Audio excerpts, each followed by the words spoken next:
Okay. Magandang umaga, mga kapatid kaibigan. Narito na naman tayo para mag-aral sa salita ng Diyos. Bago tayo mag-umpisa, may hihilingin ako sa inyo.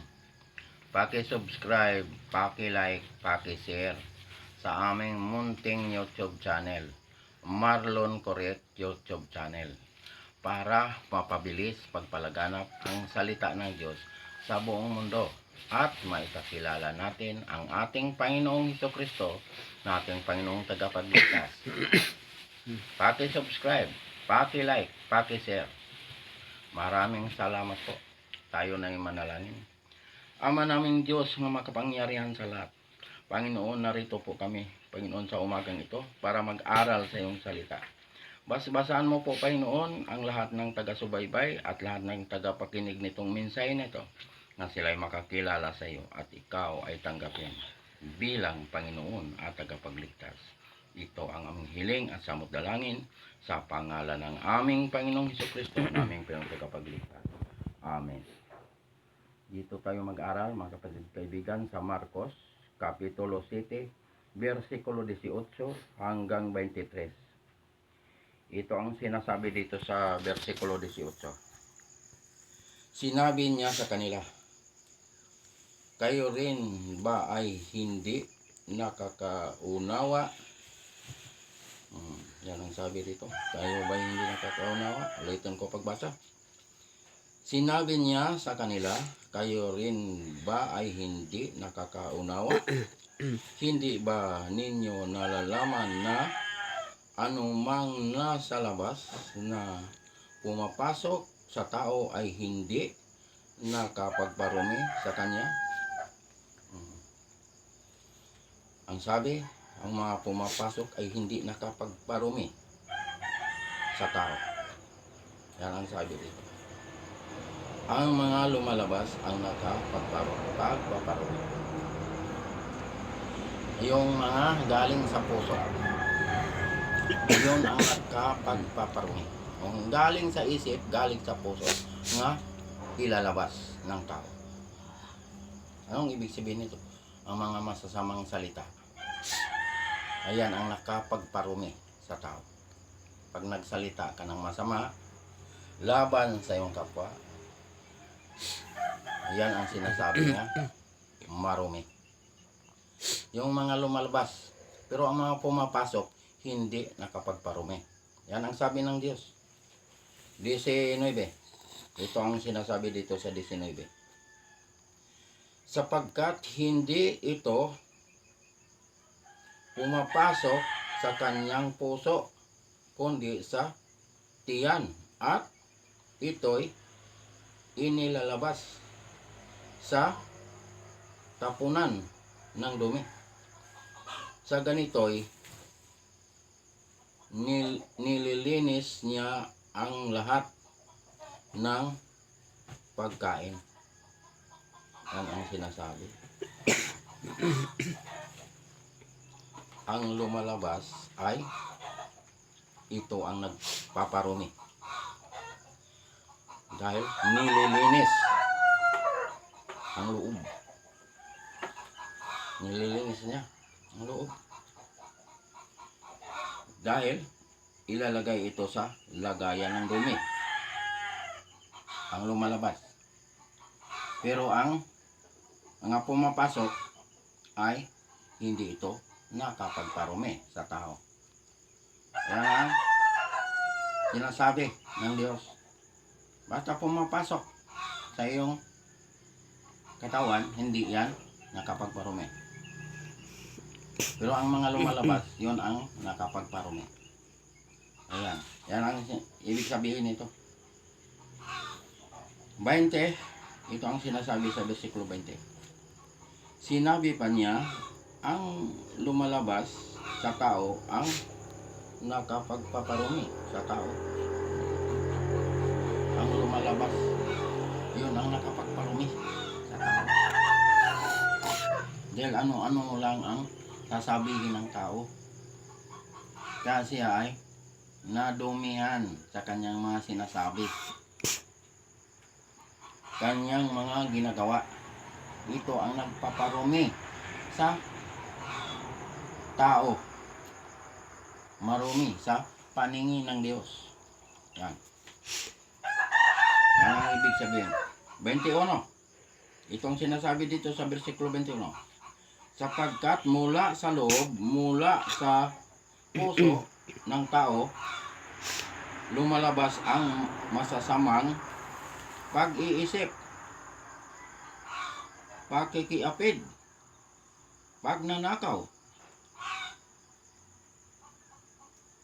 pagpasilang, ito ang sinasabi, ulitin ko nga, sa itong 21, sapagkat mula sa loob, mula sa puso ng tao, lumalabas ang masamang pag-iisip, pakikiapid, pagnanakaw, pagpaslang pala ito ang sinasabi dito, kung pagpatay. Ito ang nakapagparumi yung masamang pag-iisip, pakikiapid, pagnanakaw, pagpaslang. Ito ang mga ginagawa na mga masasama. Ayaw ng Diyos na tayo ay gumawa ng mga masama. Gusto ng Diyos na tayo ay gumawa ng mabuti. Yan. Ayaw ng Diyos na tayo ay gumawa ng masama. Dahil galit ang Diyos sa mga tao nga mga gumagawa ng mga masama. Ayan ang ibig sabihin dito sa 21. 22, ito ang sinasabi dito sa versikulo 22. Ang pangangalunya,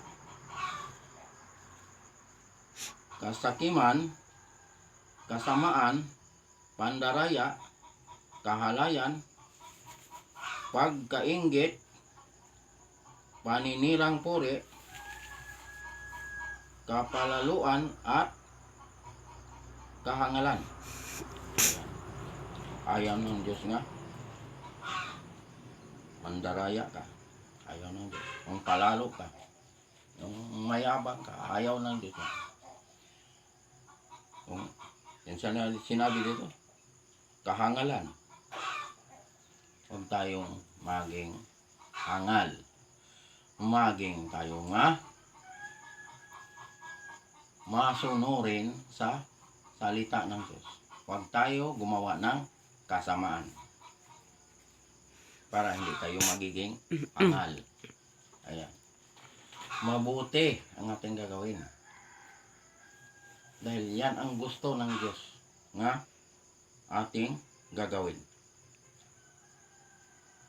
Gumawa tayo ng mabuti. Magsalita tayo ng mabuti.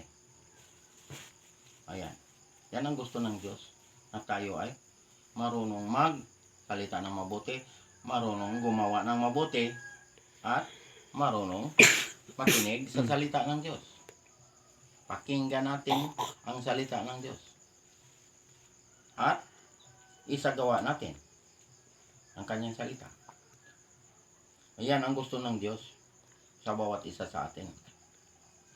Dahil galit ang Diyos sa mga tao na mga laging gumagawa ng masama. Yan ang ikagalit ng Diyos. Pag tayo araw-araw ay gumawa ng masama, nagsasalita tayo ng masama, ayaw ng Diyos yan. Gusto ng Diyos na tayo ay matuwid sa kanyang paningin. Salita tayo ng mabuti, gumawa tayo ng mabuti, marunong tayo magpakumbaba, marunong tayo magbigay kung may mga mahihirap, kung mayroon ta. Marunong tayo magbigay sa mga dukha, mga mahihirap. Ayan ang gusto ng Diyos sa bawat isa sa atin. Last verse, 23. Ito ang sinasabi dito sa 23. Ang lahat ng masasama, ulitin ko, ang lahat ng masasamang bagay na ito ay sa loob nagmumula at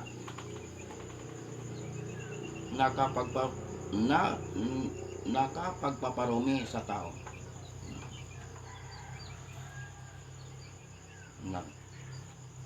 Nagpaparumi sa tao ang masasamang bagay.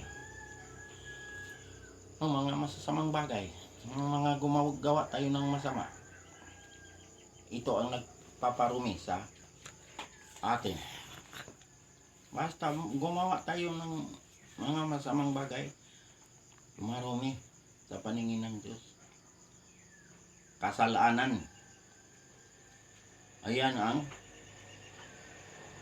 ayaw ng Diyos pag lagi tayong gumawa ng kasalanan. Dahil ang kabayaran ng kasalanan ay kamatayan. Yan ang kabayaran ng kasalanan. Pag lagi kang gumagawa ng masama, ang kabayaran niyan ay kamatayan. Dahil si Kristo namatay dahil sa ating mga kasalanan. Siya ay Diyos na walang kasalanan. Pero siya ang nagbayad ng ating mga kasalanan. Dahil sa pagmamahal ng Diyos sa bawat isa sa atin. Dahil ang Diyos ayaw na tayo ay mapahamak. Gusto ng Diyos na tayo ay maligtas.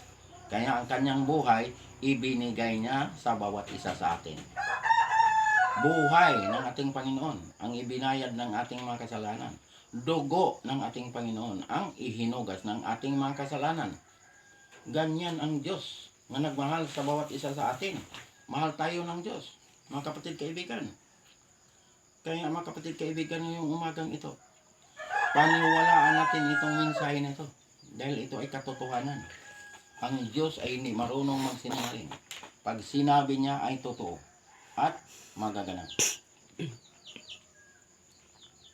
Ang Diyos ay naghihintay kung sino ang lumapit sa Kanya.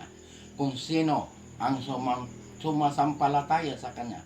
Kung sino ang mananalig sa Kanya at tumanggap sa Kanya. Ayan ang hinihintay ng Diyos sa bawat isa sa atin para tayo ay maligtas. Para tayo ay magkaroon ng buhay na walang hanggan. Para pangalan natin ay isusulat niya sa aklat ng buhay. Iyan ang Diyos nga nagmamahal sa bawat isa sa atin. Walang itatakwil ng Diyos. Dahil naparito siya dahil sa mga kasalanan ng tao. Lahat ng tao ay nagkakasala. Walang tao na hindi nagkakasala. Roma 3:23. Kaya lahat ng tao ay mamamatay dahil sa kasalanan. Kaya ang kabayaran ng kasalanan ay kamatayan. Kaya si Kristo namatay sa krus dahil sa kasalanan ko, kasalanan nating lahat. Ayan, siya ang nagbayad ng ating kasalanan. Dugo niya ang ihinugas ng ating kasalanan. Kaya mga kapatid kaibigan, tiyakin natin ang ating kaligtasan ngayong umagang ito.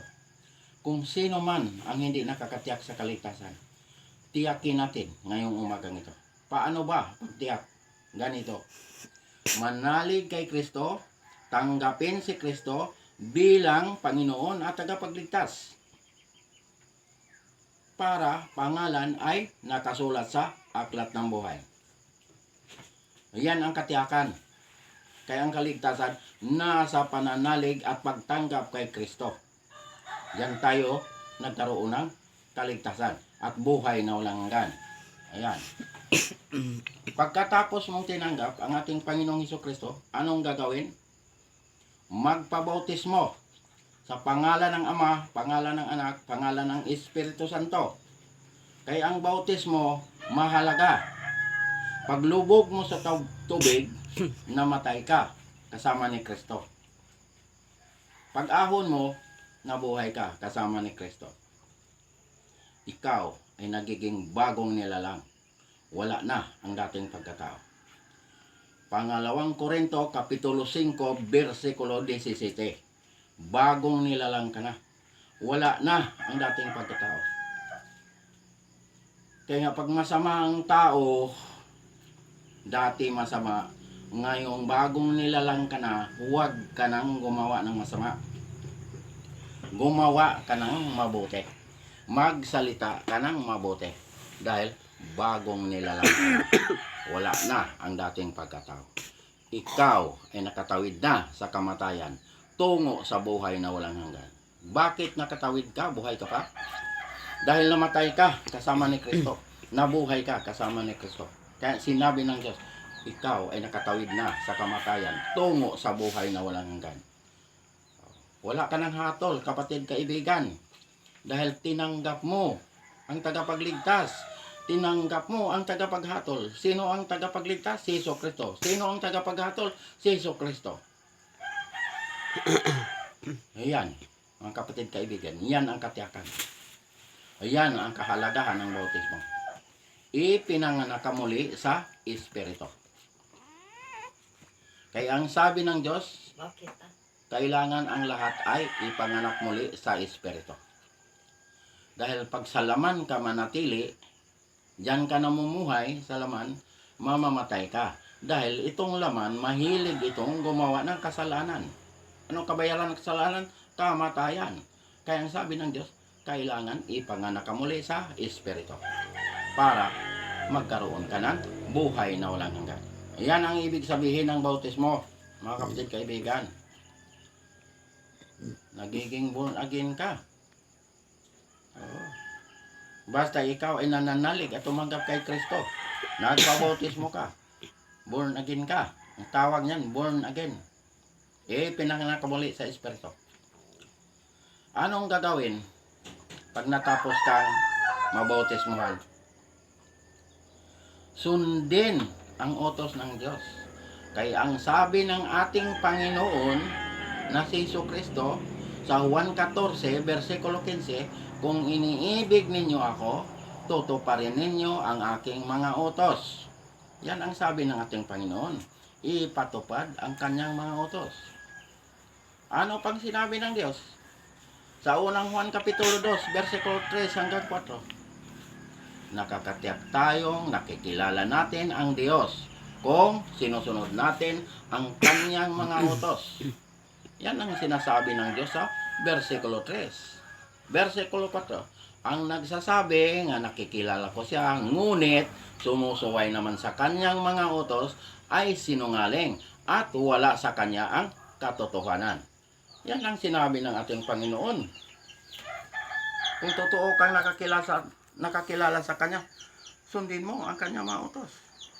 Dahil nasa utos ang palatandaan ng Diyos. Ano ang palatandaan ng Diyos? Ang Sabat, ang ikapitong araw. Ginawa ng Diyos na palatandaan sa kanyang mga hinirang, mga nilalang, mga anak. Ayan ang palatandaan ng Diyos, ang Sabat. Dahil itong mundo na ito, nilikha ng Diyos, langit, lupa, dagat, at lahat ng nandirito, pati tayo, nilikha ng Diyos sa loob ng 6 na araw. Anong araw? Ano nilikha itong mundo na ito? Pati tayo nilikha. Anong araw nag-umpisa yon? Paglikha ng Diyos. Linggo, Lunes, Martes, Miyerkules, Huwebes, hanggang Biyernes. Nilikha ito ng Diyos. Pero ang ikapitong araw, banal na araw. Yung Sabat, yung Sabado, banal na araw yan. Binasbasan, pinagpala, ibinukod para sa Diyos. Bakit nagpahinga ang Diyos sa ikapitong araw? Napagod ang Diyos? Hindi napagod ang Diyos. Dahil ang Diyos ay makapangyarihan. Sinabi ng Diyos na siya ay nagpahinga para tayong kanyang mga nilalang, mga hinirang, mga anak, sumunod sa kanya. Para tayo ay makapasok sa kapahingahan ng Diyos. Ayan, mga kapatid, kaibigan, naglagay ang Diyos ng palatandaan. Ang sabi ng Diyos, kilala ninyo ako, kilala ko kayo. Ezekiel 20:20. Ayan ang palatandaan ng Diyos. Ang Sabat. Ang ikapitong araw. Nga dapat natin siyang sambahin sa araw ng Sabat. Sa bagong langit, sa bagong lupa, ang samba roon ay Sabat. Saan mabasa? Isaiah 66, versikulo 22 hanggang 23. Mababasa mo sa versikulo 22, ang bagong langit, bagong lupa. Mababasa mo talaga yan sa versikulo 22. Sa versikulo 23, mababasa mo rin ang araw ng pamamahinga. Pag nakabasa ka ng araw ng pamamahinga, Sabat yan, hindi yan linggo. Pero dito, sa hawak ko na Biblia, ang nakasulat dito ay Sabat. Lahat ng bansa pupunta ron para sumamba sa Diyos. Lahat ng bansa pupunta ron para sumamba sa Diyos. Mukhaan, harapan, makikita natin ang Diyos na ating sinasamba. Hindi sinabi ng Diyos, kayo lang mga taga-Israel, mga Hudyo, kayo lang pupunta para sumamba. Hindi natin sinabi yan. Lahat ng bansa pupunta ron para sumamba sa Diyos. Pagligtas ka. Pero pag hindi ka ligtas, hindi ka makapunta ron. Hindi ka makapasok doon. Dahil ang mga pangalan lamang na nakasulat sa aklat ng buhay, yun lang ang makapagsamba ron. Yun lang ang makapasok ron. Dahil ang mga pangalan na hindi nakasulat sa aklat ng buhay, hindi makapasok ron. Iba ang destinasyon ng mga pangalan nga hindi nakasulat sa aklat ng buhay. Ang destinasyon nun ay lawa na poy. Ang lawa na poy, yun ang pangalawang kamatayan. Ayun ang impyerno. Yan ang paglagyan ng mga pangalan nga hindi nakasulat sa aklat ng buhay. Yung mga tao nga hindi naniniwala at hindi nananalig at hindi tumanggap kay Kristo. Kaya ang pangalan nila ay wala sa aklat ng buhay. Ayan mga kapatid kaibigan, katotohanan. Wala itong halo nga kasinungalingan. Tinuturuan tayo ng Diyos. Para pag nakapunta tayo sa bagong langit, hindi na tayo magtanong. Bakit Sabat ang samba? Sa lupa linggo. Hindi na tayo magtanong dahil dito pa lang tinuturuan na tayo ng Diyos. Nga ang araw nga gusto ng Diyos na sambahin siya ay Sabat. Sa bagong langit, bagong lupa. Sabat ang samba ron. Wala na tong langit na to, wala na tong lupa na to dahil binago na ng Diyos. Pati tayo binago na ng Diyos. Tayo hindi na tayo mamamatay kahit kailan. Yan, doon tayo magpapatuloy sa pagsamba ng ating Panginoon. Walang mga rebulto roon, walang mga imahen, walang mga larawan doon. Bawal sa paningin ng Diyos yan. Sabi ng Diyos, mga anak, lumayo kayo sa mga Diyos-Diyosan. Unang Juan, Kapitulo 5, versikulo 21. Pinapalayo tayo sa mga Diyos-Diyosan. Kay alang ka na sa kapahamakan. Ang sabi ng Diyos sa Pahayag, Kapitulo 21, versikulo 8, ang mga tigsimbag mga Diyos-Diyosan ay itatapon niya sa naglalagablab na apoy at asupre. Ayun ang pangalawang kamatayan. Ayun ang impyerno. Ito mga kapatid kaibigan, ito katotohanan. Wala itong halo nga kasinungalingan. Ang Diyos ay hindi marunong magsinungaling. Pag sinabi niya, ay matutupad at magaganap. Kaya mga kapatid kaibigan, paniwalaan natin itong mensahe na ito. Dahil ito kaligtasan ito. Katiyakan ito. Tiyakin natin ang ating kaligtasan. Dahil ang kaligtasan, ngayong buhay pa tayo. Pangalawang Korinto, Kapitulo 6, versikulo 2. Ngayon ang araw ng kaligtasan, hindi kapag patay na. Akala ng iba, pag namatay ka, nga hindi ka naniniwala kay Kristo, hindi ka tumanggap kay Kristo, akala nila, sila dasalan ng naiiwan, akala nila sila'y maliligtas. Ang sabi ng Ecclesiastes 9:5, ang buhay, alam niyang siya'y mamamatay. Pero ang patay ay wala nang nalalaman at wala nang pag-asa. Yan ang sabi ng Diyos, wala ka ng pag-asa. Kahit dasalan ka araw-gabi, wala ka ng pag-asa. Hintayin na lang ang hatol ng Diyos. Hatol na ang hintayin. Bakit? Ang kaligtasan ngayong buhay pa tayo. Ngayong oras na ito. Kaya nga ang sabi ng Diyos, kailangan manalig. Tanggapin si Kristo bilang Panginoon sa kapagligtas para ikaw ay nakakatiyak sa iyong kaligtasan. Para pangalan mo ay nakasulat sa aklat ng buhay. Ayan mga kapatid kaibigan. Yan ang gusto ng Diyos na tayo ay manalig. Tumanggap sa Kanya. Para tayo hindi mapahamak. Yan, tinuturuan tayo, kompleto ang itinuro ng Diyos. Kaligtasan, si Jesucristo ang tagapagligtas. Kaya nga ipinakilala ko sa buong mundo na si Jesucristo lamang ang tagapagligtas. Wala nang iba. Gawa 4:12. Yan mga kapatid kaibigan, ito katotohanan. Wala itong halo ng kasinungalingan. Ito, kaligtasan. Pag kaligtasan ang hanap, kay Kristo lumapit. Huwag tumawag sa ibang pangalan. Huwag lumapit sa ibang mga ano pa niyan, mga ribulto, mga imahen o mga larawan. Huwag kang lumapit diyan. Kaya mapapahamak ka diyan. Ayan mga kapatid kaibigan, tinuturuan tayo ng Diyos para hindi tayo mapahamak. Gusto ng Diyos na tayo maligtas. Yan. Hanggang dito na lang tayo, mga kapatid kaibigan.